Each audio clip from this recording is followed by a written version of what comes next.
Yes. Okay. I think we'll start with you, Joost. Let us start with you. I hope you heard the presentation, and I hope the translation was okay. You managed to understood the Yeah, messages, and sure. I got please let's tires. have your input here. So I can start now, Abla. Yes, please go ahead.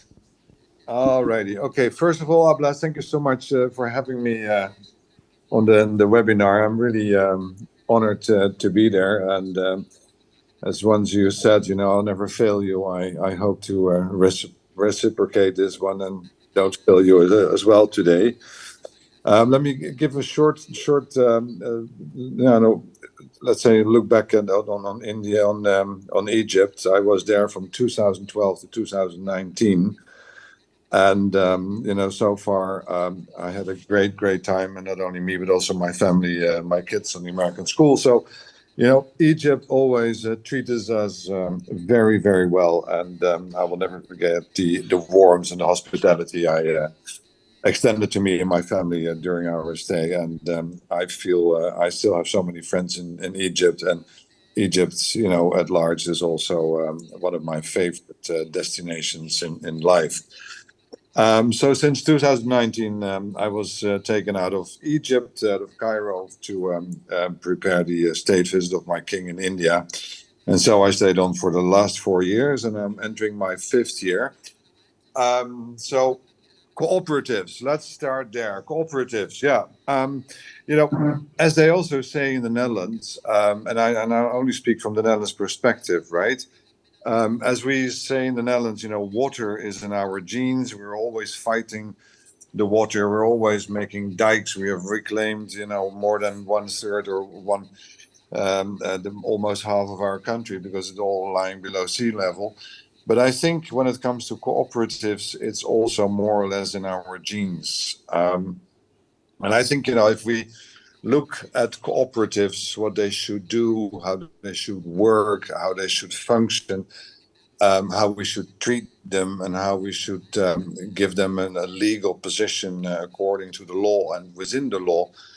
I think we should look also a little bit at the history, how we did it in the Netherlands. And I think, and for as far as I can see, at the end of the 19th century, the first cooperatives were established. Later on in the 20th centuries, these cooperatives, they increased in numbers, and almost all sectors in society were covered by cooperatives. A few of the cooperatives are really very big ones, and especially in the 60s, some of them grew into multinational companies. So that's all possible with a cooperative. And Abla, when we were there with the other colleagues in the Netherlands, and we have visited the dairy cooperatives, the starch cooperatives, the bank cooperatives like the Rabobank, which is still very active also in Egypt. I mean, these are really multinational operating companies. And still, cooperatives are very much part of our society. And I think that the first cooperatives were actually, came into being because the socio-economic circumstances of lots of our farmers, and most of our farmers at the end of the 19th century, beginning 20th century, were just poor. They were producing, but they could never get fair market prices for their product. Also, the quality of the product was very different. It differed from farmer to farmer. And and as all the big inventions in the world have actually are done by coincidence, more or less, just like the penicillin. It's all done by coincidence. Also here, it started with this very small initiative, and I think it was one of the ministers of the Catholic Church somewhere in the southern part of the Netherlands who said, we should organize the farmers. And if we organize the farmers into a group, we are more powerful, we can combine our production, and we become a market party. And then, we can also demand, real prices for our produce.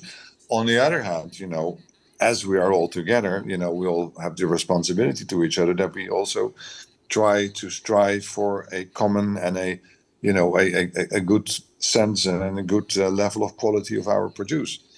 So that's why actually most of the cooperatives came into being just to have, it's kind of a power struggle where you unite and you are, a party with power, business power, economic power, political power, and that's how it happened. And when then also, there's a cooperative bank that starts financing the cooperatives, yeah, then you have a system. I think that so most of the cooperatives, as we have seen in the Netherlands, they came into being because there was a common interest, right? There was this product what they were producing, and they wanted to have a fair price. Most of these cooperatives are also commodity oriented, right? It's either the milk or it's the grain or the wheat or the corn, or later on, meat production as well, or egg production. And the sense, I think, as far as I can see, the cooperatives is, and you said it already in your introduction, Abla, it's a democratic system, right? You all have a common goal. You all have the same idea. You know exactly that, only in unity you will achieve something, right? So you should be, prepared to make a compromise to each other, and and that brings you to a democratic system where the majority rules, and taking into account, of course, the needs of the minority. But in principle, it's a democratically organized institute. And I think what I also hear, that there are so many laws applicable to the cooperatives in Egypt. In the Netherlands, it's very simple. The cooperative is just a legal body, and and it is taxed like every private citizen in every company. It's taxed. So the cooperatives are actually just companies, but just of a cooperative structure, and it's a legal entity, and the owners are just accountable by law, held accountable by law, and I think that is the most practical system, because then the cooperatives, they just fit in the existing law of the country.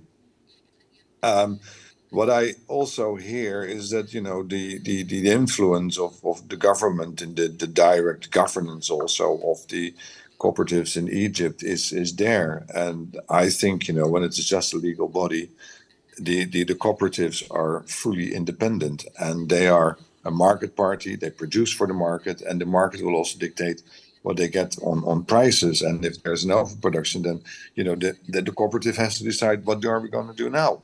Are we changing our cropping pattern? Are we doing something else? Are we going into eggs or in dairy or whatever? So and you leave that up to the management, the governance structure of the cooperatives itself. It are the members who decide what the board of directors, what the CEO is going to do. It's just run like a company, where the shareholders are just the members. And that's still with, for example, the Rabobank, who is everywhere present in the world. It's still a cooperative bank, but the members are the shareholders. So there are no shares on the stock exchange. There are just the members, and the members decide what the company, what the cooperative is going to do. And that is what I think a government should respect. And so they rule, and they govern themselves completely without any interference of the government. The government just sets the rules, as they set the rules for every company. They set the taxation rules. They set the labor laws and the labor rules. That's what the government does. The regulatory system around it. But with the internal affairs, that's just for the members, for the owners, and the owners are the members. So I think that the crucial point is that we recognize the cooperatives as a legal body, and that the members, the owners, take matters in their own hand within, of course, the limits of the law. And that counts for every company. If it is Pepsi Cola or whatever company, or Farm Feeds, you just you work and you operate within the given framework of the law. That's more or less the experience we have in the Netherlands, and these cooperatives are working fine.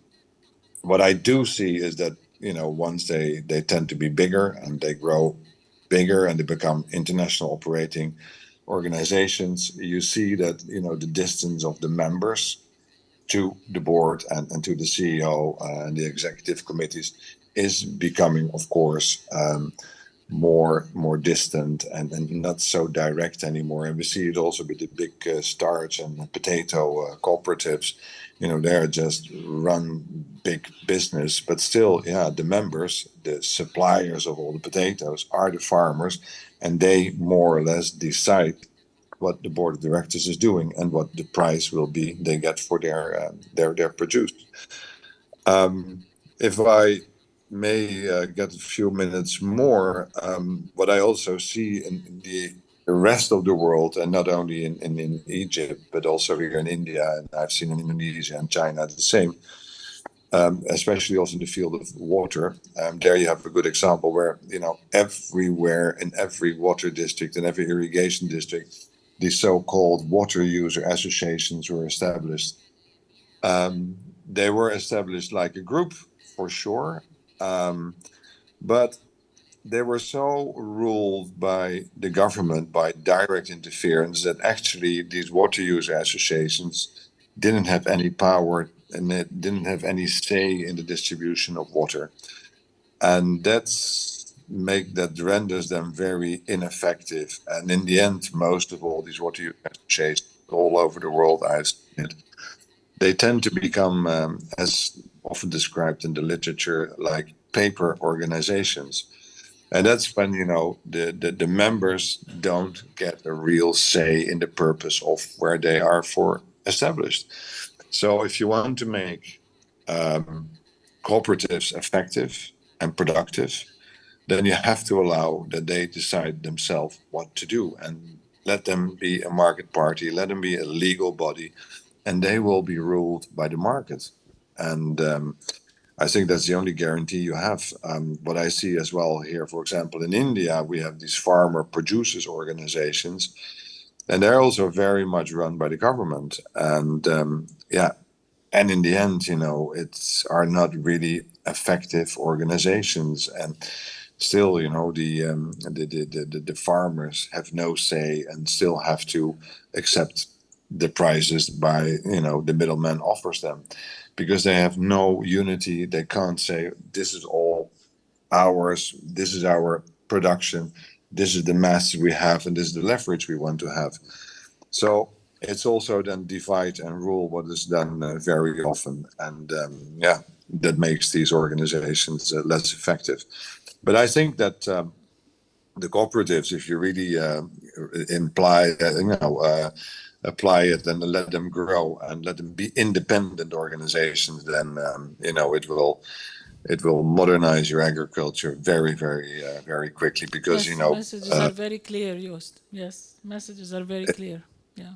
It's you have an economy of scale. That's probably also the economic force of cooperative. Yeah. Well, that's it. My short comment. Thank you, Joost. Thank you so much. Really appreciate your intervention. Can we give a hand, please?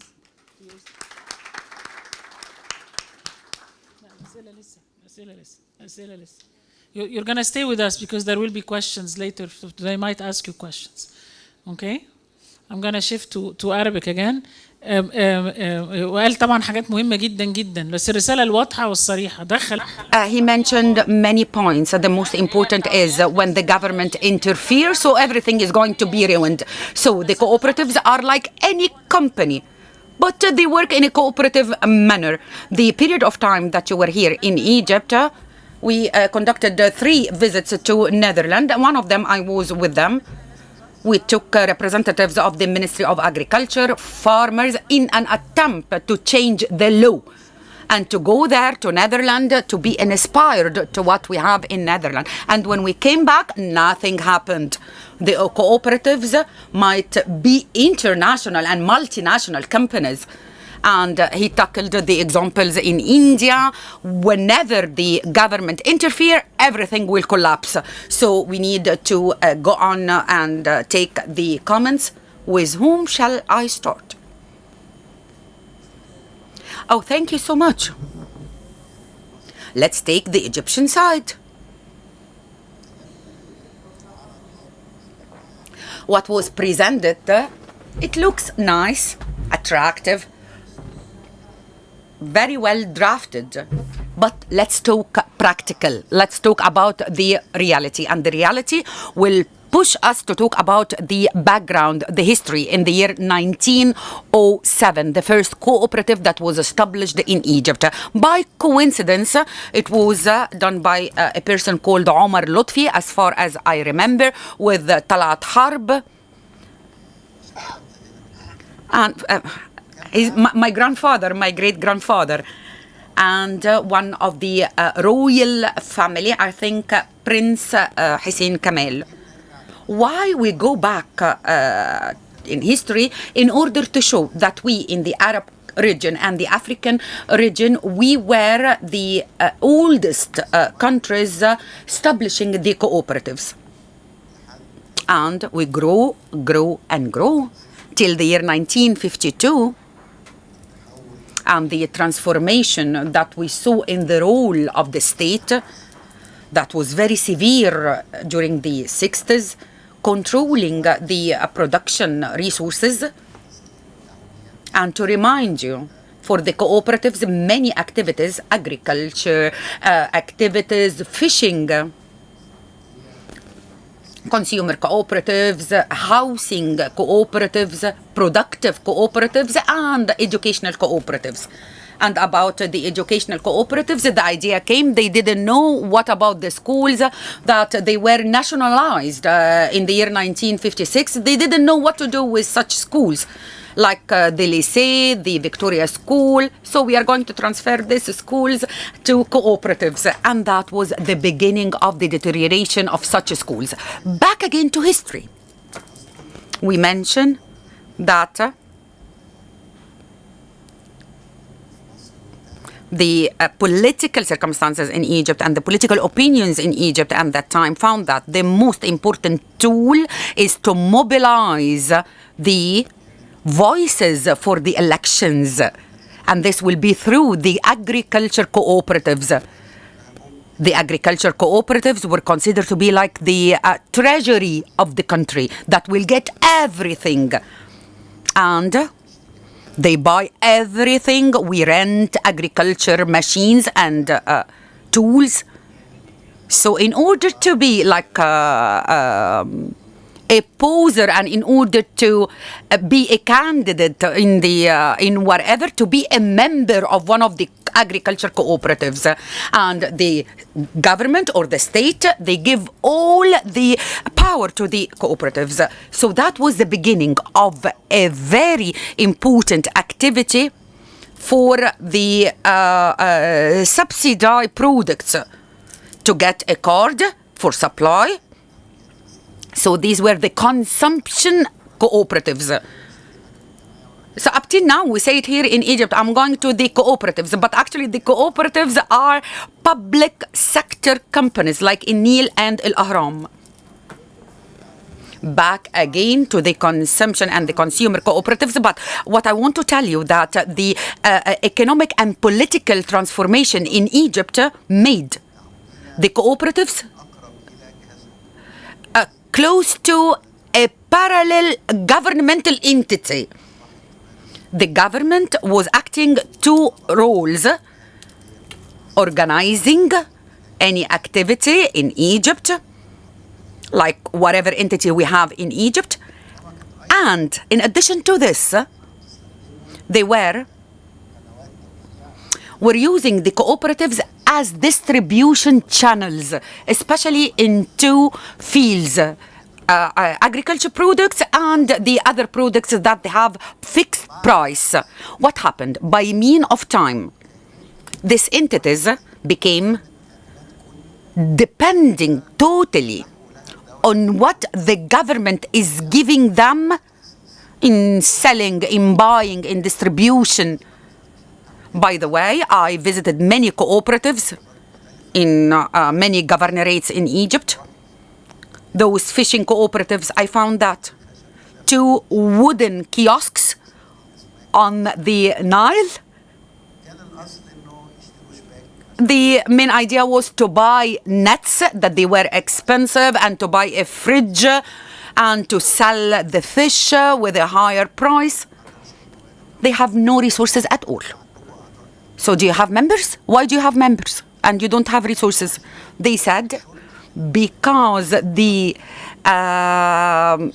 denial police, they don't give a permission for any fisher unless he is a member in a fishing cooperative. So the main reason that this fishermen, that they were very keen to be a member of a cooperative and to pay the membership, which is 5 or 10 Egyptian pounds a year, just to get the permission from the police. And for this reason, the role was transferred to what we call, or what we can call it, that it is very deformative, very disabled, no activities at all. When you ask them, unfortunately, Mr. Abdel is not here, what are their demands? What are their needs? What do they want from the government? He will never mention training. He will never mention finance. He will never mention role or decision. He will say, we want fertilizers. We need pesticides. We need the Ministry of Supply to help us. This is actually the main problem, the main challenge. The structure changed. And we tackled the other activities. If we tackled the other activities, we will, for example, housing, cooperatives. It's a different entity. Their group, what they do, a group of people were gathered and they don't want to pay a tax for building a building, for example. We are going to establish a cooperative. And maybe the 2 or 3 shops that they are in the ground floor of the building, when we sell such stores, we can reduce the cost of building the building itself. And still, the government is controlling, and the Ministry of Housing are offering them lands with reduced price. If the government will not give them the land with a reduced price, you will never see the housing cooperatives. We have to know this as a reality, as an Egyptian reality, unfortunately. Only you're going to see also the employees in the governorate of Alexandria. They do have a consumption cooperatives that they buy with a low price, and then they sell it with a margin, a profit margin. What was not said in the presentation, and that I want to assure it, what about the profit? The profit comes with a very nice rule, says that the members, every member has a single voice, but the profit, it depends on how I participate in the revenue. Meaning, you bought the cooperatives by 10,000 Egyptian pounds and I bought for 5,000 pounds and your membership is 30,000 Egyptian pounds. The profit will be distributed according to our participation in the fees, in the resources. This is a clear model, and I always have a question mark. So you're so successful. Why you are not? Why we don't have a kind of many cooperatives like this? Most of the employees of the governorate of Alexandria, they are very happy by this model. When we come to a specific important sector, which are the productive cooperatives, this is a flexible and elastic terminology that includes a group of activities that will start in the field of contractors, then furniture, and in between any productive activity. And this is under the supervision of the Ministry of Social Solidarity. These cooperatives, transportation. If you take the agricultural road towards Alexandria, for example, most of the trucks, they are members in a cooperative. The river transportation, the sandal, that it goes from Alexandria to Upper Egypt. These are cooperatives. Why? because he can buy services. He can build a platform. He can get demands. Cement, for example.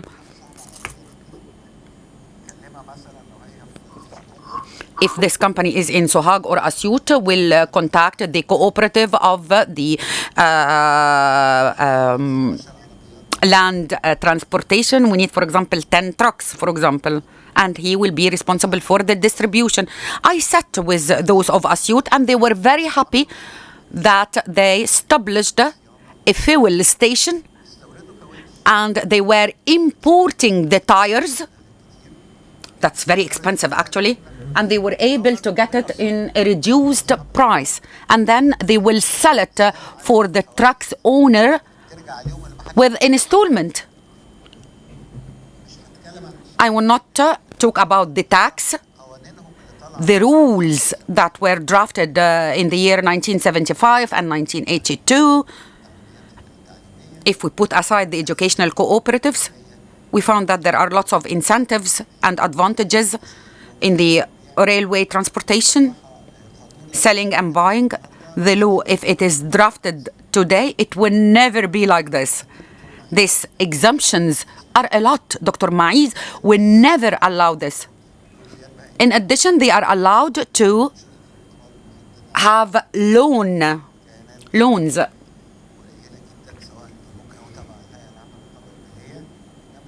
But they, in their own laws, they can give a loan to the cooperatives.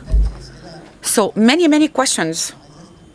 I would like to end up the problem, the main problem, the real problem, that less than 10% of the cooperatives, they have good or active activities. Cooperatives of furniture, and we don't see software developers to work inside the country and outside the country and abroad.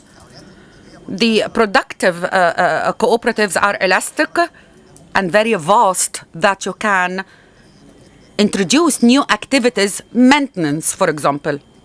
The artisan and the craftsman, that they come at home to fix anything. So it's very vast. The main problem that we have is the law.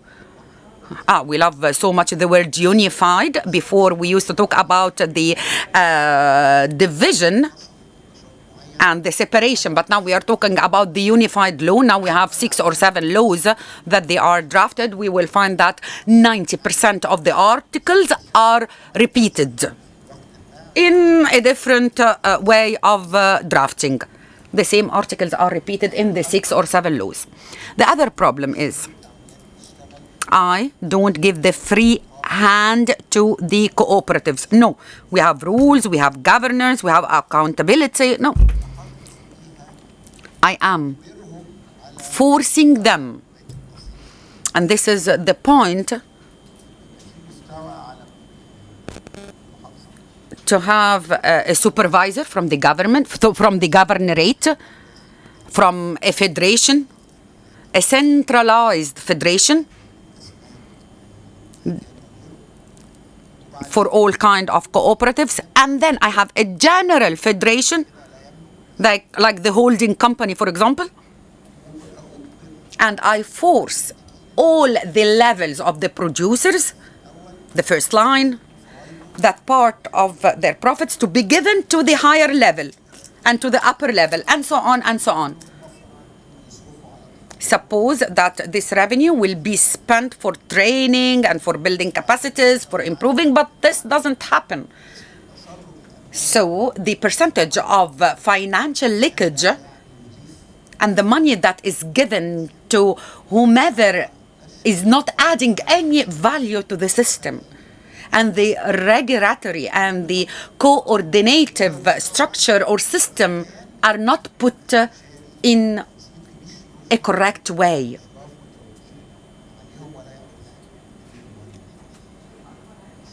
This is a problem, a very big problem, actually. Maybe I disagree with Dr. Abla when she was talking, saying do not increase the activities until we amend the legislation. I totally disagree with her.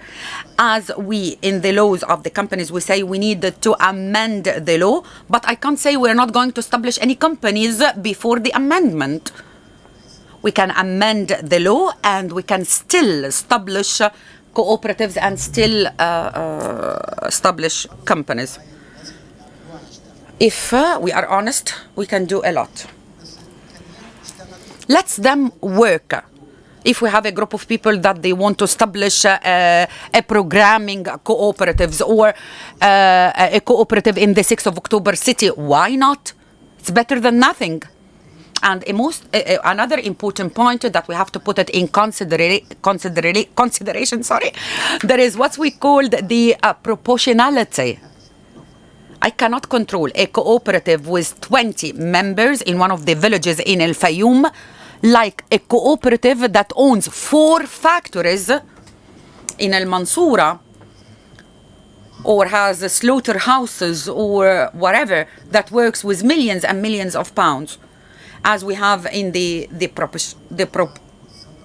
put simple rules for the small companies, for the small cooperatives, and when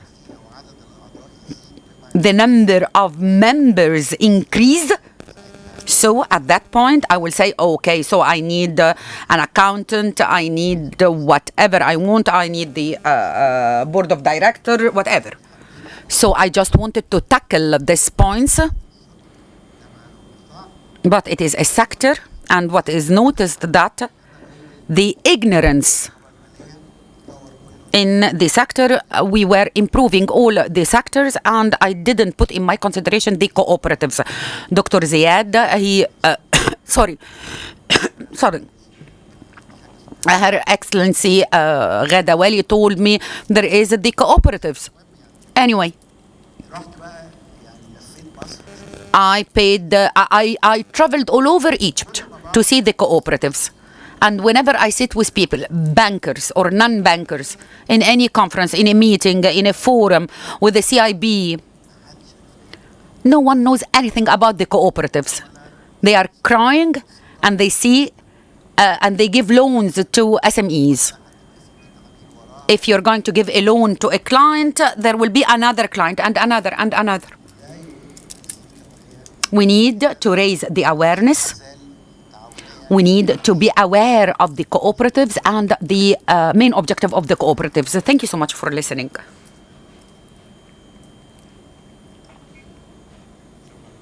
Thank you so much.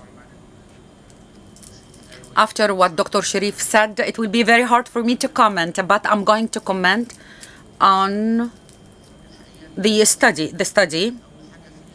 The first thing is the philosophy. We were looking for a philosophy that will be adopted by the cooperatives, a vision. And I totally agree with Dr. Sherif that we, unfortunately, in Egypt, we are locked in the 6 types of cooperatives that we have in Egypt. Replicating the Chinese model. We don't have any other models. But if I'm going to put in consideration the best practices of India and Netherlands, they have more variety. We don't have the mixed type. The agriculture cooperatives, they cannot do a kind of agriculture products. There is no kind of combination between agriculture and transportation, agriculture and industry, agriculture and production.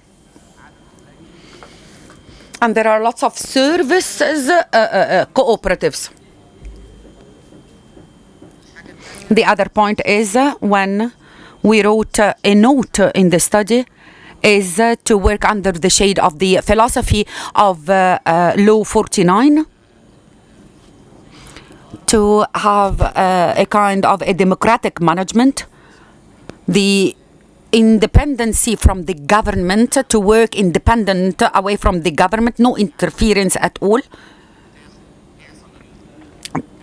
except for some support from the government, like for example tax exemptions. If you're going to have a kind of financial support or a financial or a fund to establish the cooperatives, but if in this year you're not going to take any fund from the government, So the government will not interfere. I am one of the people. I'm going to fight not to issue a unified law. Not a unified law or that to be applied or applicable on everything, but to have a But I am against drafting this law without knowing the way forward of the cooperatives. I know that you are all working hard in order to draft a new law for the cooperatives, and it's now submitted to the president. But there are lots of things that are against transparency, against accountability. Also, we have, when we describe the situation, we have to mention numbers. I will tell you an incident when we were discussing the study in the agriculture cooperatives. A representative of the federation was there and a representative of the Ministry of Agriculture. In the name of God, we are talking about a database. How many cooperatives do you have? From minute 1 of the discussion, there is a difference about 300 cooperatives. So we don't have something tangible. We cannot define the power of the cooperatives sector in Egypt. The productive cooperatives, they are about 431 cooperatives. The housing cooperatives are limited. The water cooperatives, they are 101 or 102.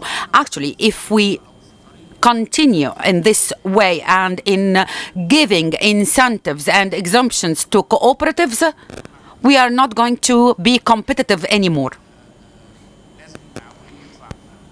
The cooperatives have to pay the taxes. I can solve this problem. For example, if it is a small cooperatives to pay a specific amount of money as a tax. Do I have such an article in the law to be applicable on the cooperatives or not?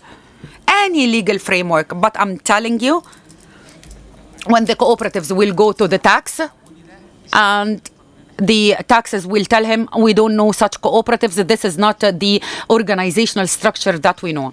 Actually, maybe in the study,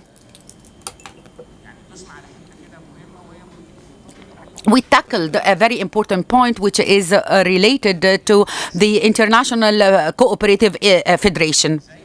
To measure the social impact. As the cooperatives, they do have an economic impact. The cooperatives, they do have a social impact and a community impact as well. I can tell you that even the laws that we don't agree upon it, the laws before the year 1952, there were the community responsibility that 10% of the revenue should be spent on the community, on the local community. So we have to review the legislation. You were talking about the activities and to identify the activities for the cooperatives. It has to be a two-ways relation. Me as a state, I have needs that I have to fulfill, and to use some of the ideas that might help me in fulfilling my needs, like the cooperatives. I shed the light on the cooperatives to have a map of my needs. So I give an indicator. What do I miss? And here I have an opportunity, an economic opportunity. As we are talking now about the mega project, and we are talking about the green nitrogen, for example. Actually, Egypt is suffering, and for sure you know that we have a crisis in the clusters, the productive clusters. Actually, the cooperatives, the productive cooperatives and the agriculture cooperatives, and we talked, if we establish the combined one, I think that we are going to have a value chain of the productive cooperatives, and that's what we were thinking about while conducting the study. A last point, and this was in the structure, and this was my disagreement between me and between the General Federation and the other federations. The idea is that we recommended to have a model like the financial regulatory. The laws says that the General Federation, XYZ, whatever, is reviewing the cooperatives They do have a department that is called the auditing department, and they are responsible for reviewing the cooperatives and to transfer part of the surplus. So here we have a contradiction in the interests. As Dr. Sherif said, if I am a cooperative that I work with from 1 million to 3 million, what are the job description of the accountant? And I set a list for the qualified people that they can review the accounts. We don't have this. This is not a kind of interference. There is a freedom. It's a kind of regulatory and which is against democracy, in my own point of view, is the time of elections. What are the conditions? The certificate, the age, and so on, the representation of the women and the youth. We don't have all of this. But also, if I worked on the idea of the open periods of time, this doesn't make sense. Yes, people who are calling for democracy, but actually, in the reality,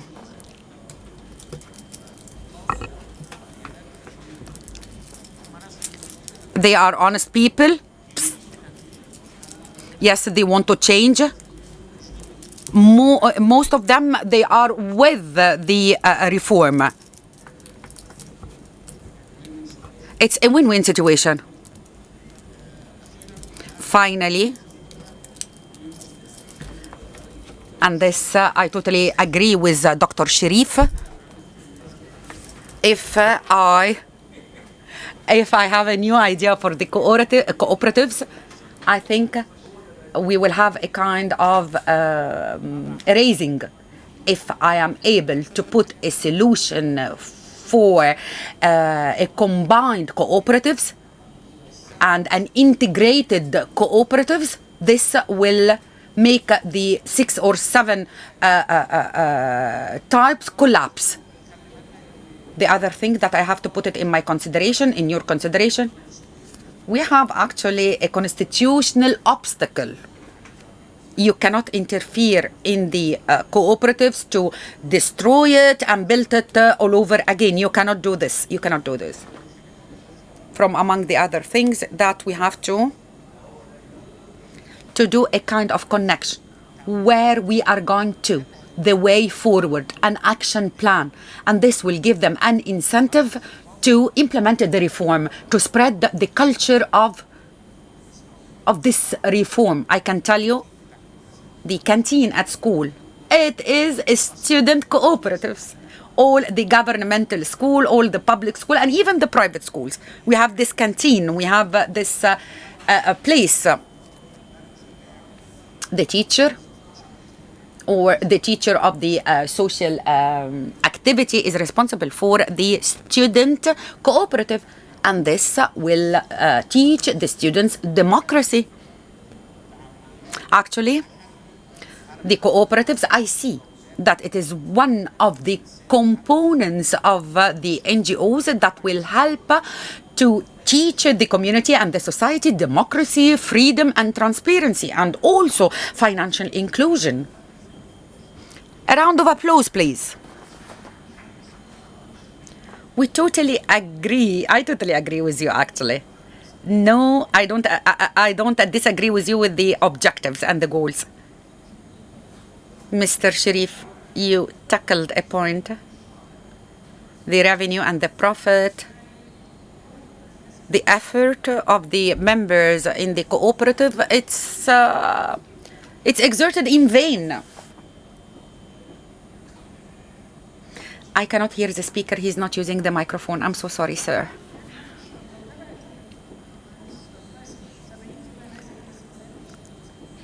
%70 of the subsidy money. The idea is, if this is the situation, as you explained, how can we talk about? Let's organize, let's do a kind of integrated cooperatives. What do you think? of the suggestion to establish it as a company. But you can say it's a company. When a company will take a cooperative model, I'll give it a group of incentives, 1, 2, 3. The same results, but you insist on keeping this entity until it will die by itself. Exactly the same like the government is doing. We are not going to fire anyone. I cannot hear the speaker again. He's not using the microphone. Yes, here he comes. When we look to the best practices, we have to do a comparison in the articles. I am governed by articles and by the Egyptian law. For this reason, we are saying that we are going to amend the law. But amending the law, how it will happen? This is a debate. We've been through it many, many times before. If you establish a project for the cooperatives, a clear vision for the cooperatives that co-op with the international criteria and implement the international criteria for 1 year or 1.5 years,